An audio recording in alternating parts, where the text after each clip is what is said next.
Olá! Hoje a gente vai embarcar numa viagem, uma viagem poética e ao mesmo tempo muito profunda, seguindo os rastros que os nossos ancestrais deixaram para trás. São pistas, sabe?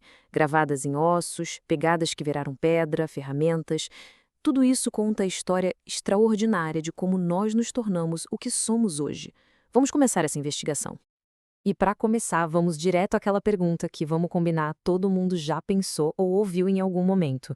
É uma dúvida clássica, mas a resposta, na verdade, revela a essência de como a evolução realmente funciona.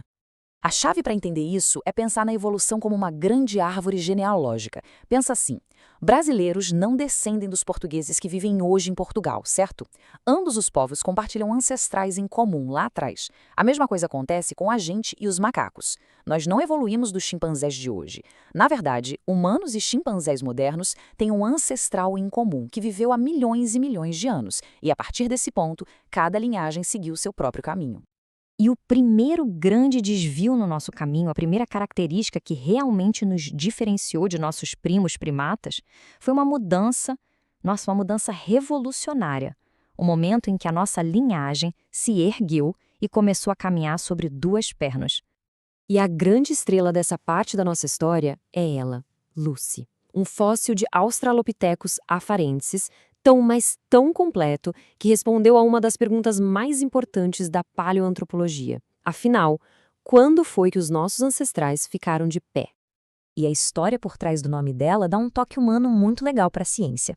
Durante a comemoração da descoberta, a música dos Beatles tocava sem parar no acampamento. A inspiração veio dali, da música, e o apelido pegou. Acabou imortalizando esse fóssil que nos conectou de forma tão direta ao nosso passado. O que é fascinante é como um único osso pode contar uma história inteira.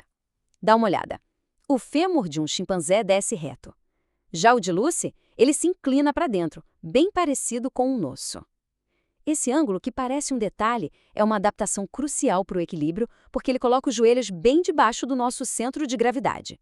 É a prova anatômica, ali, no osso, de que ela andava sobre duas pernas. E por que essa adaptação deu tão certo? As vantagens eram imensas.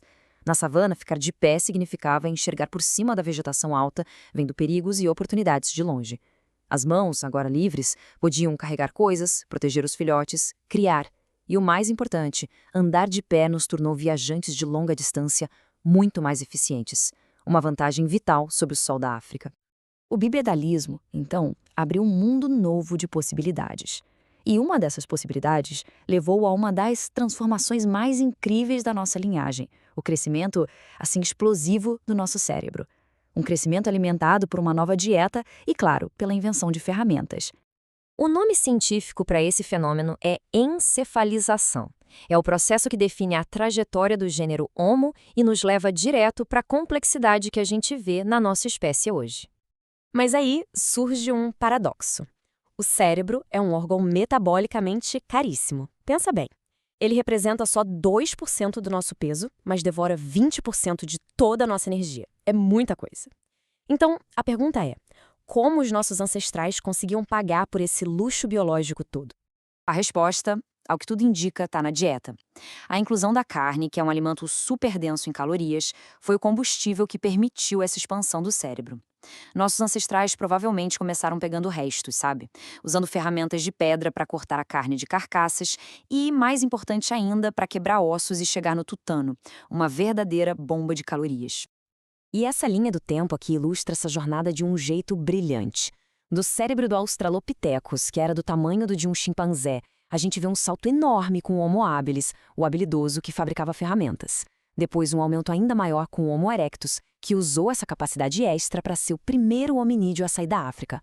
E, finalmente, chegamos ao Homo sapiens, com o cérebro que nós temos hoje. Com cérebros maiores e corpos mais adaptados, os nossos ancestrais estavam prontos para a próxima grande revolução. Uma força que não só iluminou a escuridão, mas que remodelou completamente a nossa biologia, nossa sociedade e o nosso destino. O domínio do fogo. O fogo foi um verdadeiro divisor de águas. Primeiro, a comida. Cozinhar deixa os alimentos mais fáceis de digerir, liberando muito mais energia. Isso levou a mudanças físicas, como mandíbulas e dentes menores. Essa energia extra foi o combustível para as grandes migrações para fora da África. E socialmente, o fogo ofereceu proteção e criou um centro para a comunidade, um lugar para se reunir, compartilhar histórias e fortalecer os laços. Com todos esses elementos no lugar, andar de pé, cérebros grandes, ferramentas e fogo, o palco estava montado para o surgimento do capítulo final, pelo menos até agora, da nossa história evolutiva, a origem do Homo sapiens. E sobre a nossa origem exata, a ciência ainda debate. Existem duas hipóteses principais, sabe? A teoria multirregional sugere que o Homo sapiens evoluiu em paralelo, em diferentes partes do mundo, a partir de populações antigas de Homo erectus.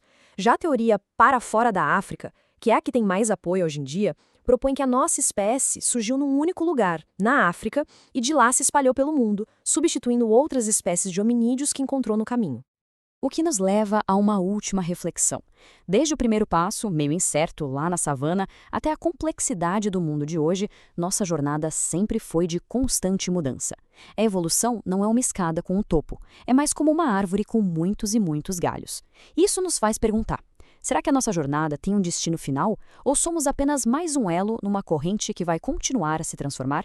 A história, pelo visto, ainda não acabou.